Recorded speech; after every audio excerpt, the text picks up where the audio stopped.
তোমাদের বাংলা ইংরেজি পরীক্ষা শেষ। তো আগামী 18 তারিখ যাদের এডুকেশন এক্সাম রয়েছে তাদের জন্য এই লাস্ট মিনিট সাজেশন। সো এর আগে অলরেডি আমি ফুল সাজেশন আপলোড করেছি, তবে যাদের পড়া হয়নি তো তারা কিছু বেছে বেছে প্রশ্ন পড়ে গেলে আশা করি 40 মার্কসের এক্সাম দিয়ে আসতে পারবে। তো কোন কোন প্রশ্নগুলো এবছরের জন্য লাস্ট মিনিট সাজেশন আমি রেখেছি, সেগুলো এবার আলোচনা করব।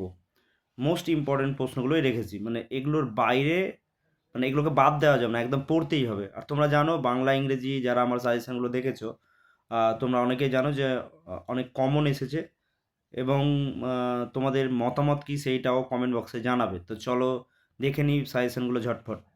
প্রথম প্রশ্ন, তোমরা জানো যে অঙ্ক থেকে থাকবে, হয় 10 নম্বরের একটা অঙ্ক থাকবে, না হলে দুটো অঙ্ক থাকবে 10 নম্বরে, 20 নাম্বার থাকবে। তো যদি অঙ্ক আসে তাহলে রাশিমালা দিয়ে দিবে, সেখান থেকে মিন মিডিয়ান মোট ছকের মাধ্যমে নির্ণয় করতে দেবে।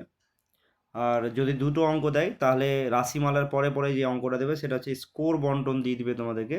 সেখান থেকে সাজিয়ে হিস্টোগ্রাম আঁকতে হবে সেখান থেকে, এবং পরিসংখ্যা বহুভুজ আঁকতে হবে এরকম দিবে। বা এরকম দিতে পারে মিন কাকে বলে, এবং সেখানে তোমার রাশিমালা থেকে মিন নির্ণয় করতে দিতে পারে। তো এই গেল অঙ্ক থেকে তোমাদের, ঠিক আছে। এবং একটা তোমাদের থাকবে, 10 নম্বরের প্রশ্ন থাকবে, হয় শিখনের সংজ্ঞা দাও, শিখনের বৈশিষ্ট্যগুলো লেখো। 3 নম্বরে রয়েছে অন্তর্দৃষ্টিমূলক শিখন কৌশল ও প্রচেষ্টামূলক শিখন কৌশলের মধ্যে পার্থক্য লেখো। তো এগুলো ইম্পর্টেন্ট প্রশ্ন, এগুলোতে একদম ছাড়া যাবে না, এগুলো তোমাদেরকে দেখে যেতেই হবে। তারপর হচ্ছে তোমাদের 5 মার্কের যে প্রশ্নগুলো ইম্পর্টেন্ট সেগুলো এবার দেখে নেব। তো 5 মার্কের ফার্স্ট যে কোশ্চেনটা আমি রেখেছি সেটা হচ্ছে সৃজনশীল চিন্তন কি, ঠিক আছে, এর শিক্ষাক্ষেত্রে গুরুত্ব কী।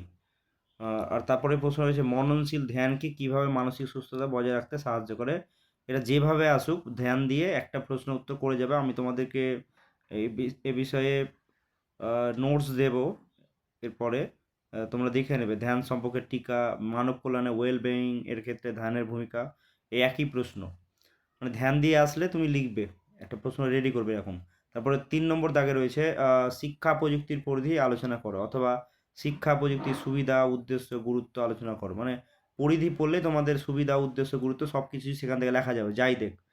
এরপরে 4 নম্বরে আছে শিক্ষাক্ষেত্রে আইসিটির ভূমিকা লেখো। 5 নম্বরে রয়েছে জীবন দক্ষতার বা কুশলতার বা লাইফ স্কিল শিক্ষা ধারণা দাও। এটাও ইম্পর্টেন্ট প্রশ্ন। এখানে যেগুলোই রেখেছি সেগুলোই সব ইম্পর্টেন্ট। এরপরে তোমাদের দেখে নিতে হবে মান 2-এর যে প্রশ্নগুলো সেগুলো।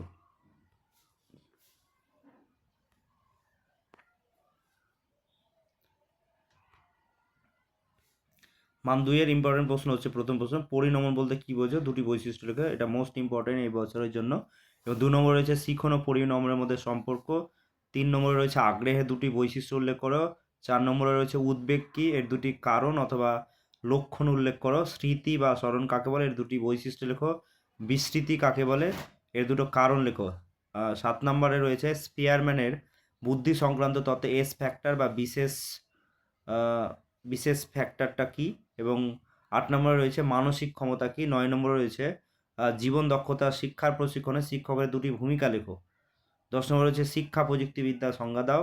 11 নম্বরে রয়েছে সফটওয়্যার ও হার্ডওয়্যারের মধ্যে পার্থক্য, তবে এখানে কাকে বলে এগুলো দেখে যেতে হবে। সফটওয়্যার কাকে বলে এর বৈশিষ্ট্য, হার্ডওয়্যার কাকে বলে এর বৈশিষ্ট্য, মানে পার্থক্য পড়লেই তোমরা পেয়ে যাবে এখান থেকে। তারপর রয়েছে রম এবং র্যাম এর মধ্যে পার্থক্য, এবং এখানেও পার্থক্যের ক্ষেত্রে যে কথাটা বললাম সফটওয়্যার হার্ডওয়্যারে যে সংজ্ঞা কাকে বলে সেগুলো পড়ে যেতে হবে। 13 নম্বর রয়েছে ই লার্নিং কি বা আইসিটি কি, মোস্ট ইম্পর্টেন্ট প্রশ্ন। 14 নম্বর হচ্ছে পরিসংখ্যানবিদ্যা বা রাশিবিজ্ঞান কাকে বলে। 15 নম্বর হচ্ছে ডাটা বা তথ্য কাকে বলে। এর সঙ্গে আরও একটা জিনিস পড়ে নেবে, স্কোর কাকে বলে। তারপরে রয়েছে রেঞ্জ বা শ্রেণী প্রসার কি। 16 নম্বরে রয়েছে কেন্দ্রীয় প্রবণতা বা সেন্ট্রাল টেন্ডেন্সি কি।